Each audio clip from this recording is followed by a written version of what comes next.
Hello, ici Dorine, Et Cyril, des investisseurs sereins. après plusieurs années de travail en tant qu'ingénieur, nous nous sommes lancés en investissement immobilier. Après 5 années d'acquisition, nous étions devenus libres financièrement.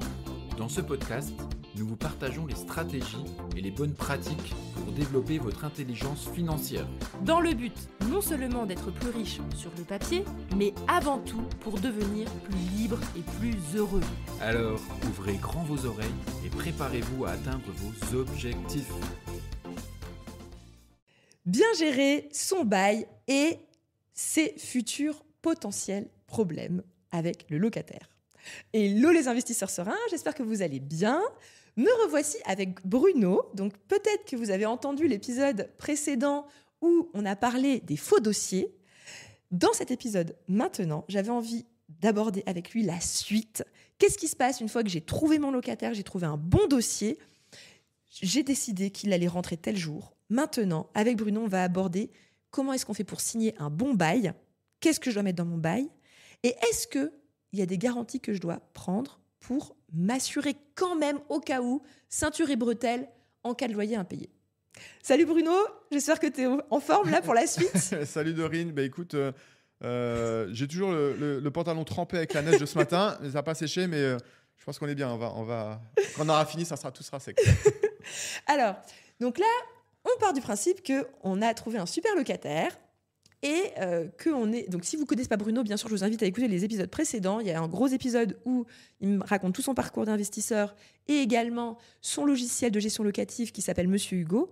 Et on avait fait un deuxième épisode juste avant, normalement je le publie juste avant, sur les faux dossiers. Donc là, on continue vraiment dans la continuité. Donc si vous n'avez pas écouté les précédents, je vous invite volontiers à aller écouter les deux autres d'avant. Donc, maintenant, comment est-ce que je fais? Où est-ce que je trouve un bail? Et qu'est-ce qu'il doit y avoir mis dedans pour que ce soit un bail en bonne et due forme avec mon locataire? Alors, le bail, généralement, c'est quelque chose que les propriétaires ils mettent de côté parce que c'est la partie contractuelle, c'est rébarbatif un bail, on n'a pas les connaissances pointues pour le faire. Donc, généralement, on dit ok, bon, le bail, c'est la dernière roue du carrosse. Je prends mon vieux bail qui est d'il y a 10 ans ou j'en prends un au pif sur Internet et ça fera l'affaire. Sauf que dans la réalité, ça ne marche pas comme ça parce que la réglementation, elle change tout le temps, que les obligations légales du bailleur, elles évoluent, qu'il peut y avoir des nouvelles mentions à rajouter dans les actes de caution solidaire, qu'il y ait aussi des nouvelles mentions à rajouter dans le bail. Donc, pour le propriétaire qui veut bien louer sereinement, en fait, il se doit d'avoir un bail conforme. Alors pourquoi on se prend autant la tête avec un bail? Parce que le jour où tu as un litige, c'est ce document-là que tu vas ressortir en disant voilà la relation commerciale qui me lie entre moi et mon locataire. Donc, pour moi, ce sont plutôt des clients. Et donc, tout doit être bien écrit dans le bail parce que si c'est mal écrit ou si c'est mal fait, tu peux avoir soit des pénalités administratives, donc des amendes. Donc l'administration te dit voilà, tu as des amendes à payer. On verra dans quel cas tu peux les éviter. Tu peux avoir des baisses de loyer. Le locataire peut exiger à te faire baisser ton loyer. Donc parce que tu as mal rédigé ton bail et qu'il est caduc. Parce que tu as fait n'importe quoi ou tu l'as mal rempli. Ou tu as oublié de mettre, là j'ai eu un message sur Instagram ce matin. Oui, mais moi j'ai pas mis les augmentations IRL dans mon bail. Je fais ouais, mais t'es marron, tu peux pas faire les augmentations du coup si tu l'as pas prévu. Gérer ton bien comme tu veux. Tu peux pas gérer ton bien comme tu veux. Si tu as oublié la moitié des clauses, t'es quand même mal barré parce que tu peux pas forcer quelqu'un à le re-signer, quoi. C'est trop tard, c'est fait. C'est fait et maintenant les locataires sont de mieux en mieux informés, ils sont de plus en plus aidés, il y a des associations qui aident les locataires, donc t'inquiète pas qu'eux ils connaissent, voire pas mieux la loi, mais au moins un minimum. Aussi bien que toi. Et ils n'hésitent plus maintenant à l'utiliser, en tout cas, s'ils en ont envie. Dans le droit chemin. Donc super important, le bail, si tu fais mal ton bail, en fait, tu as une chance sur deux d'avoir plus de litiges. Parce que le loyer, on va le voir, ça dépend. Donc, ce qui rentre en ligne de compte, tu as la surface, tu as bien sûr le loyer, les clauses que tu mets ou que tu ne mets pas. Il y a des clauses abusives aussi à ne pas mettre. Il y a la façon dont tu vas le meubler. Donc ça, c'est un inventaire, mais l'inventaire est lié au bail. Donc, c'est tout un ensemble, en fait, sur lequel tu dois faire attention pour bien le remplir. Et puis surtout, ne pas utiliser un modèle qui date de 3 ans, qui s'est périmé. Un bail. Moi, j'ai plein de propriétaires qui nous disent ah, mais mon bail, je prends le même d'une location à une autre. Ça fait 10 ans. Ah, mais tu sais que ça change en te disant c'est plus Bah les mêmes ouais. textes de loi. Mais alors, alors maintenant, la solution, c'est quoi? Il faut en acheter un payant en ligne d'une entreprise qui fournit des baux. Comment on fait pour avoir un bon modèle juridique de bail Bah, déjà au départ? Tu peux, alors, soit tu es à l'ancienne et tu vas acheter ton modèle, tu vas chez PAP par exemple, ils te vendent des modèles papier. Après, bon, le truc, il faut le remplir à la mano. Donc, le plus difficile, c'est pas de trouver le bon bail, c'est de savoir comment tu vas le remplir et la façon dont tu le remplis, est-ce que tu es carré vis-à-vis de la loi. Donc en fait, déjà, tu recommandes quand même d'avoir une base, d'acheter un vrai bail à jour d'un site fiable Il te faut, voilà. pour avoir une base juridique c'est déjà bien d'avoir la coquille qui soit bonne. Après, évidemment, il faut bien Donc, remplir les il te choses. faut un bail conforme juridiquement. Donc ça, tu peux en trouver soit en version papier. Bon, je pense que maintenant, les gens sont plutôt version électronique. En version électronique, donc tu vas sur des sites comme Legal Place ou autre, ou sur Monsieur Go. Ok. Ah, toi aussi, tu vends sur ton site. Nous, on vend pas un modèle à acheter, mais Mais ça fait partie du package, c'est ça, un- quand on est adhérent sur ton site. En fait, tu remplis des formulaires et nous, on a développé une sorte d'intelligence via des algorithmes qui vont analyser tout ce que tu saisis et derrière, on va te personnaliser les clauses du bail pour Et être tu conforme. génères du coup Et le on bail, génère le bail. rempli, quoi. Comme ça, tu ne te prends pas la tête à savoir est-ce que j'ai bien rempli ou pas, j'ai rempli les bons critères ou pas. Ok. Donc, ça peut être des solutions en ligne comme Monsieur Hugo. Mais une fois que tu as ton bail, il faut le remplir. Et donc, il faut bien le remplir. Donc, déjà, ça passe par le loyer. Donc, Ok. le loyer, quel loyer tu vas mettre? Première chose à savoir, c'est est-ce que tu peux fixer librement le loyer ou pas? En fonction de là où c'est, quelle zone. Voilà, c'est pas parce que tu as acheté un modèle tout sur Internet que ça va te faire le job. Après, c'est ce que tu vas écrire dedans. Donc, la première chose qu'il faut faire, c'est aller sur le site du gouvernement, tu tapes ton code postal, et là, on va te dire instantanément, enfin, les impôts vont te dire, est-ce que ton bien est situé dans une ville tendue ou dans une ville où le loyer est plafonné? Donc, ville tendue, ça veut dire que tu es soumis à la réglementation. Tu ne peux pas augmenter ton loyer comme tu veux d'un locataire à un autre. Ouais, c'est-à-dire qu'en fait, ça, c'était une bonne question. Quelqu'un me disait, ah oui, mais est-ce que je peux changer comme je veux le loyer et faire un bond de 10% d'une année sur l'autre parce que là, il y a un changement de locataire? En fait, non, quand on est en zone tendue. On a envie de le faire parce que tu dis, attends, Bah bien, oui. j'ai tout changé, j'ai tout fait, bam. Non, tu peux pas faire ce que tu veux. Donc ça, regardez si tu es en zone tendue ou pas. Après, on peut te dire que ton bien est en zone plafonnée, enfin, dans une ville. Alors, Là, c'est encore, oui. Il y en franchement, a les pas grosses beaucoup villes- en France. Enfin, c'est les grosses il y en a villes, de non? il y en a de plus en plus maintenant. Ok. Et alors là, c'est pire en fait parce que tu peux pas. Les loyers sont plafonnés, donc ça veut dire qu'on va te donner un prix en euros en mètre carré et en fonction de ta surface, tu pourras pas le louer plus que 600 €. Si tu veux louer 650, là tu vas te faire taper sur les doigts.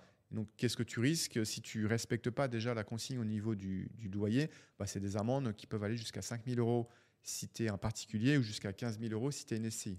Oui. Plus, tu dois rebaisser le loyer en dessous, enfin remettre en dessous et rembourser probablement le surplus que tu avais fait payer au locataire Voilà, mais quand tu rétroactivement. payes des amendes, et maintenant, tu as même des sites de dénonciation. Tu vas sur, par exemple, la ville de Paris, tu peux vérifier si le loyer il est conforme ou pas. Tu peux dénoncer le locataire, comme pour Airbnb. Maintenant, tu peux aussi dénoncer les logements qui ne respectent pas la réglementation.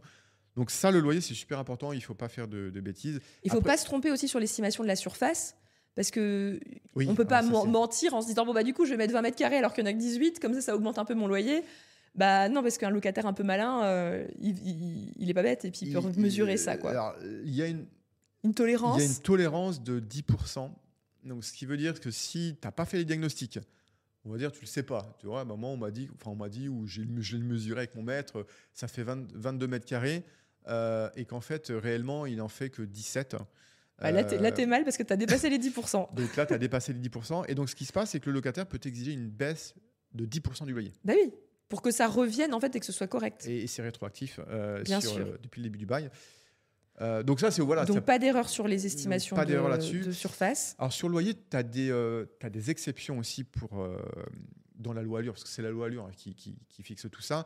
Si par exemple, tu as fait des gros travaux récemment, pour un certain montant, tu peux mettre le montant que tu veux. Oui, parce qu'en fait, c'est-à-dire que si tu n'as rien changé entre deux locataires... les petits travaux, ça compte pas. Mais en fait, dans la loi, ils te disent, voilà, c'est un montant spécifique si tu as dépassé un certain montant, si tu les as fait récemment. Donc, toi, il y a tout un tas d'éléments à prendre en compte. Donc, c'est assez compliqué la loi Allure. Enfin, il faut vraiment. Nous, on les a épluchés, les lois Allure. Et c'est pour ça qu'on a fait des algorithmes derrière pour pas te prendre la tête. Ouais. Mais donc, c'est plein de paramètres à prendre en compte. Mais en tout cas, le loyer, c'est sûr. Il faut le checker sur le site du gouvernement. Après, tu as des cas particuliers. J'ai fait des travaux ou pas. Ils sont récents ou pas. Je suis en zone plafonnée. Je peux faire un complément de loyer. Mais ça, c'est subjectif. Il faut donner la raison. Ouais, mais parce qu'en fait, la morale pour moi de l'histoire qui est hyper intéressante pour les auditeurs, c'est que, en fait, quand on est en zone tendue, ou en zone réglementée, ce qui est quand même le cas dans pas mal d'endroits où on investit, en vrai. Oui, c'est. Et ben, en fait, c'est hyper important à la fin de votre rénovation, surtout si vous avez fait une rénovation, de commencer avec le bon loyer bien élevé. Parce qu'en fait, après, vous allez toujours être plafonné sur les augmentations les années à venir. Donc, en fait, le montant de départ, déjà. Faut pas se dire, je mets pas cher comme ça, je suis sûre. Ouais, mais en fait, après. C'est comme ton salaire quand tu débutes dans l'entreprise. T'as un pourcentage de réglementation qui va faire que tu peux pas. Donc, on peut baisser. Vaut mieux mettre un peu trop cher, pas trouver de locataire et baisser légèrement que de mettre pas cher. Parce qu'en fait, après, tu auras toujours tes 20 € par mois de retard que tu n'arriveras jamais à rattraper. Donc, ça, c'est le premier point. Et deuxièmement, si tu n'appliques pas les augmentations annuelles, et ben en fait, tu peux pas refaire sauter. Alors, je sais pas exactement. Elles sont pas rétroactives. Elles sont pas rétroactives, donc tu peux pas les redemander. Donc, si la personne elle reste 10 ans, t'as perdu 10 ans d'augmentation. 10 ans d'augmentation.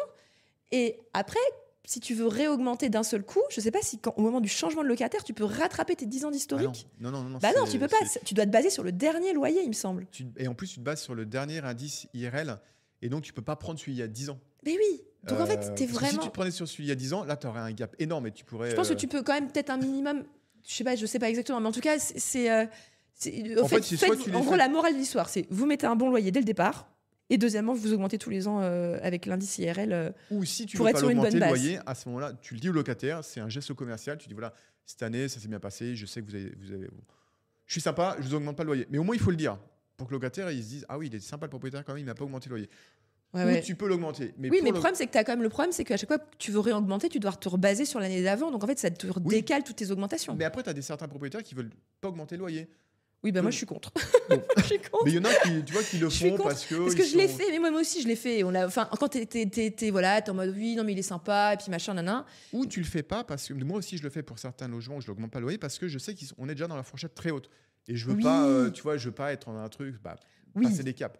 Mais il faut faire super gaffe que ça ne devienne pas une habitude parce qu'en fait, 5 ans ça passe vite et après, en fait, tu te retrouves en dessous du prix du loyer. Donc moi je préfère être assez dur avec les gens parce que les gens ont beaucoup plus tendance à pas augmenter les loyers et en fait parce qu'ils sont novices, parce qu'ils sont un peu gênés par rapport au rapport à l'argent, je veux pas nana. Mais normalement oui, effectivement tu peux le faire, le locataire il a l'obligation de l'accepter. Alors il faut pas bien sûr avoir oublié d'avoir mis une clause de révision du loyer dans le bail, donc ça c'est normalement ça y est, mais il faut bien la vérifier. La surface aussi, on en a parlé, si tu connais pas ta surface, en fait, tu prends un News Seeker, il va te faire un truc à jour. Donc la surface, la clause. De toute façon, il faut joindre le diagnostic.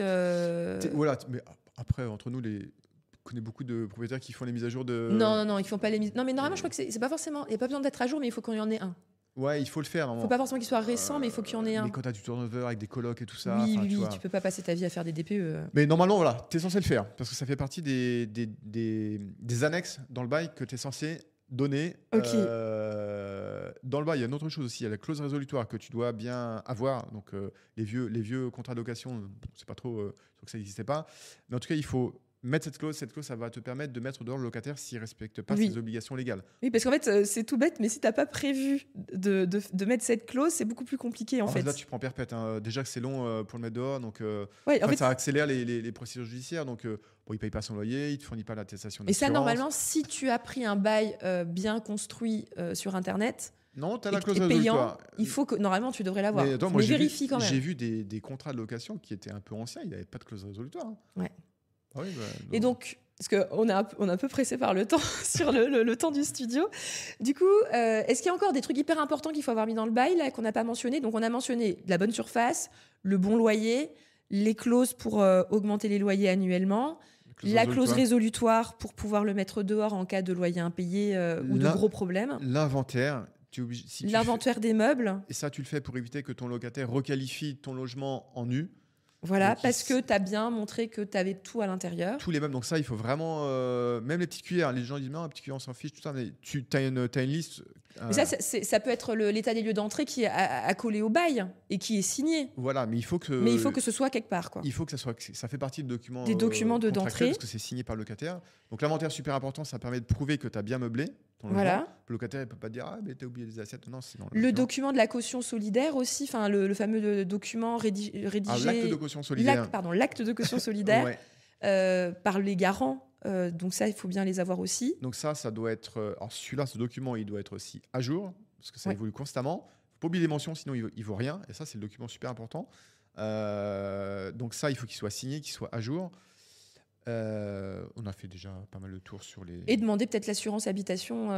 Et l'assurance habitation au que moment tu où on dois rentre pour que demander Voilà, au locataire. très bien. Donc là, on a fait le tour du bail ou pas? Parce que je voulais passer rapidement aux assurances. Oui, bah, donc là, tu as fait le tour du bail, tu le signes électroniquement ou pas. Et après, tu peux passer effectivement aux garanties. Généralement, il faut Donc, les anticiper, c'est mieux de les anticiper. qu'est-ce que tu recommandes toi comme garantie? Parce que moi, la garantie Visal, j'entends deux sons de cloche. Il y en a qui sont fans et qui disent c'est formidable, la garantie Visal, t'es tranquille. Il y en a d'autres qui disent attention, c'est pas si simple, il y a quand même des conditions à respecter. Et si du coup tu coches pas toutes les cases, ta garantie Visal, elle peut pas te servir à grand chose. Enfin, donc, elle peut ne pas te servir à grand chose dans certains cas. Donc, qu'est-ce que toi tu recommandes en général comme garantie? Qu'est-ce que toi tu prends peut-être à titre personnel? Alors, il y en a 4. Il y a donc le garant physique, que tu fais signer un acte de caution solidaire. Nous, c'est ce qu'on prend le plus. Donc ça, c'est... Donc, attends, je te fais les Enfin, 4 comme ça, je ne vais pas les voilà. oublier. Donc, tu as celui-là, tu as la garantie des loyers impayés. Ça, c'est avec GLI, un organisme type un d'assurance. assureur. Tu as la GLI inversée. Alors, c'est quoi ça, la GLI inversée? Moi, ça, je connais pas. C'est la GLI qui est souscrite par le locataire. Ah, ok, donc c'est lui qui paye C'est lui qui sa propre garantie qui va payer le Voilà. loyer. Ok, ça, je connaissais pas. Tu as la protection juridique et tu as Visal. Donc, ça fait 5. Ouais, 4,5. Je suis dit 4,5, mais on est à 5. Ah oui, d'accord, ok. Parce que GLI et GLI inversée, c'est à peu près pareil. On va dire que tu en as 4. Et donc, moi, ce que je fais, je demande systématiquement un garant physique. Ouais, ça, pour moi, ça me paraît classique. Voilà, parce que ça mange pas de pain, c'est gratuit, et puis la plupart ils ont des garants physiques. Je couple systématiquement, avant je le faisais pas, mais maintenant je le fais, depuis que j'ai lancé Monsieur Hugo, à une protection juridique. Parce que la protection juridique va prendre le relais si le locataire ne paye pas, et donc ils vont aller voir le garant. Donc, en fait, la protection juridique, c'est le fait que l'assurance va payer ton avocat pour gérer les procédures. C'est ça? En gros, si tu n'as pas de protection juridique, tu as juste le garant physique, c'est déjà très bien parce que ça te fait une pression psychologique sur le locataire. Pour Parce dire, qu'il sait que tu iras voir le garant pour. J'irai voir le garant, il faut que tu payes. Non, t'as un logement, tu le payes. Donc ça, mais dans les faits, c'est pas. Mais les frais juridiques vont être à ta Les charge. frais juridiques vont être à ta charge. Donc, Alors que si tu as la protection juridique, tes frais juridiques Ils vont sont être aussi pris pris en en charge charge par une assurance. par l'assureur. Protection juridique. Donc nous, on travaille avec AXA typiquement, et donc AXA va couvrir jusqu'à 10 000 € tous les frais. Les frais de d'avocat justice. ou d'huissier. Ou Avocat, huissier, expertise judiciaire, Voilà. expulsion, etc. Donc ça, c'est super important d'avoir un accompagnement juridique. Il ne faut pas être tout seul parce que l'affaire de la location, il y a beaucoup de juridiques. Ouais. On a parlé du bail, mais on pourra encore en dire pas mal. Donc il te faut un juriste. Quand tu es en entreprise, tu as des juristes dans l'entreprise ou tu as des avocats. En tant que particulier, on n'a pas de juriste. Enfin, tu vois, à titre perso, Non, mais ça, on est d'accord. Donc, on est sur la protection juridique. Donc ça, moi, je le couple. Ensuite, tu peux partir sur des Garantie GLI, loyer impayé, ou GLI. Visal. Alors, Ok. les deux font à peu près le même job, mais différemment et pas avec les mêmes critères. En gros, c'est qu'ils vont mettre en place toutes les procédures judiciaires, les financer. C'est exactement pareil qu'une protection juridique. Et en plus, ils vont t'indemniser. C'est-à-dire que le temps que la procédure judiciaire se fasse, ça peut prendre du temps. Ils vont payer les loyers. L'assureur, on va dire, est-ce que c'est un assureur du privé ou Visal, va te rembourser le loyer. Donc ça, c'est intéressant pour ceux qui n'ont pas de trésorerie. Ouais, moi, c'est parce que pour info, nous, on n'en a aucune de garantie de loyer impayé sur nos logements. Ouais. Mais parce que nous, comme on a plus de 30 locataires en place, techniquement, si on a un qui ne paye pas, Ouais, tu vois, il n'y a pas de risque, panique. il est lissé, Il est quoi. déjà un peu lissé. Mais c'est vrai que ça peut être vraiment intéressant, ce genre d'assurance, pour soit les gens qui sont stressés, parce que je dis, tu peux acheter ton sommeil, si ça te stresse, achète ton sommeil, tu vois. Et la deuxième raison, c'est que si tu n'as que 2-3 logements et que tu es ric-rac en trésorerie, que tu n'as pas de quoi voir venir, paye plus cher ton assurance pour, Déjà, pour rien que pas tu te te poses la retrouver. question, parce que nous, j'ai des propriétaires qui se posent juste la question. Ah, quand même, s'ils payent pas, comment ça se passe pour mes crédits? Donc, tu te poses juste la question. Déjà, c'est que tu pourras pas faire sans. Ouais. Donc, il y a pas de trésor. Donc ça, tu te poses même pas la question. C'est un peu obligatoire. Bah ouais. Psychologiquement, si tu es là, pas dormir la nuit, ça te prend la tête, tu te dis, mais s'ils ne me payent pas un loyer, bah, tu te poses pas la question. Tu te prends une Gélie. Si tu te poses pas la question, t'en prends pas. Bah oui, exactement. Faut pas se dire qu'il n'y a pas une règle, faut la prendre, faut pas la prendre. Non, après, tu vois, ça ça va représente dépendre. que 10%. Tu n'as que 10% du parc qui ont souscrit, donc des propriétaires Ah bailleurs, ouais, qui ah ont oui, il y en a souscrit pas tant que ça en 11%, fait. qui ont souscrit une Gélie. Voilà, donc c'est un produit qui répond à un besoin. Tu en as besoin, tu la prends. Tu ne penses même pas, tu l'oublies. Et donc, pour répondre effectivement à ton point sur Visal ou pas Visal, Visal, ça a été créé à l'origine donc c'est le gouvernement qui a créé Visal en 2017 ou 2019 pour aider en fait les jeunes à se loger. Ouais. Parce Et donc que là, c'est l'État qui a fait une sorte d'organisme d'assurance pour les jeunes. En fait, c'est tes impôts qui payent. Hein. Ouais. C'est des grands États, donc c'est tes impôts que tu payes qui vont servir à rembourser les locataires qui ne payent pas leur loyer. Les jeunes étudiants. Jeunes ou pas jeunes, mais en tout cas, ça a Mais il été. y a un âge, il me semble même, non, pour la garantie Visal. Il n'y a pas un critère d'âge, je sais plus c'est quoi. Jusqu'avant, c'était moins de 30 ans. Ok. Maintenant, ils l'ont ouvert, mais ça a été ouvert avec des grosses restrictions, c'est-à-dire c'est pour les plus de 30 ans, si tu n'es pas en CDI. En gros, si tu as une profession stable, donc tu es en CDI confirmé, Visal, c'est interdit. Ils vont pas c'est pas éligible. Pour le reste, c'est autorisé. Donc, tu vois, celui qui est en CDD, par exemple, qui a plus de 30 ans, celui qui est en CDI non confirmé, il y a le droit. Pour toi, s'il n'y a pas le droit. Pourquoi ? Parce que l'État veut juste aider les gens qui ont du mal à se loger et qui sont rejetés par des GLI, des assureurs classiques qui ne seront jamais assurés ou que les propriétaires vont avoir. Et est-ce que cette garantie Visal est si protectrice que ça ou pas ? C'est vraiment une question, moi je n'ai pas d'avis dessus. Est-ce que c'est plus protecteur qu'une GLI ou est-ce que c'est... En fait, ce qu'il faut regarder si tu as le choix entre les deux, par exemple. Si tu as le choix, Visal, c'est gratuit pour le propriétaire. Voilà, donc c'est le côté gratuit de la garantie Visal. Tout c'est gratuit, il y a toujours un mais. C'est gratuit, oui, mais. Donc le mais, c'est il faut que ton loyer soit pas trop élevé. Enfin, tu as des loyers dans les grandes villes et en province. Donc si ton loyer est au-dessus de la réglementation, tu n'es pas couvert. Donc il vaut mieux être en dessous déjà. Okay. Première chose. Après, il faut que le locataire soit éligible, ce qu'on a dit. Ensuite, en termes d'impayés, ils vont rembourser. Oui, ils remboursent. Après, c'est sur une durée limitée de 3 ans. Et en plus, ça reste l'État. Donc, l'État, il n'est pas là pour te mettre dehors le locataire. Si le locataire ne paye pas de souci. Ils vont te rembourser. Ils vont dire, OK, je te verse ton loyer tous les mois. Mais par contre, ils ne vont pas être à fond sur les procédures pour mettre en place rapidement des procédures pour expulser le locataire, ce que fait un assureur privé. Oui. En fait, ils payent les loyers et c'est tout. Voilà. Et la problématique, c'est que tu peux te retrouver avec un locataire encore en place. Sachant que Visal, en fait, ils vont plus te payer à un moment donné. Ok. Voilà, donc c'est un organisme étatique, donc ils sont pas là pour te mettre les locataires dehors, ils vont tout faire pour retarder le process, donc ça peut être un peu galère, tu peux te retrouver avec des locataires pendant 3 ans, mais ils t'ont pas payé le loyer. Mais c'est l'État qui te paye le loyer, quoi, du coup, en attendant. Voilà, donc moi, ça m'embête un peu. Après, si tu as un locataire qui dit oui, ok, j'ai Visal, bon, je dis ok. Bon, donc en gros, c'est pas la panacée. Je suis désolée, je dois conclure parce qu'on arrive à la fin de notre timing. C'est le truc par défaut. Oui, tu le prends. Comme pourquoi le pas garant physique, mais tu peux prendre une GLI en plus par-dessus, non? Non, ah, c'est interdit? Ah non, c'est l'un ou l'autre. Hein. Ah, c'est l'un ou l'autre. Je pose la question. Je savais pas. C'est l'un ou l'autre. Généralement, les garanties, elles ne se cumulent pas. Okay. La seule chose, sauf la protection juridique. Sauf la protection juridique qui se cumule avec tout. Mais dès que tu es sur une garantie GLI, Visal ou acte de caution, tu peux avoir un garant et Visal ou tu peux pas avoir les deux? Non, sauf si tu es étudiant. Si tu es étudiant, tu es obligé d'avoir un garant. Et Visal, mais pas. Si tu t'es engagé sur un garant, que le gars il bosse et que tu veux prendre Visal, ça marche pas. Très bien. En tout cas, c'est très clair. Donc, grâce à toi, on a pu voir ensemble comment je fais bien mon bail, comment je réfléchis à mes garanties. Et merci beaucoup, Bruno, merci Dorine, d'être venu. Plaisir. Je te remercie. Et puis, à une prochaine peut-être. Là, on a déjà 3 épisodes ensemble. Donc, on va voir s'il y aura d'autres sujets peut-être un jour qui nous viendraient. Au plaisir pour venir. Merci à toi. Merci, Bruno.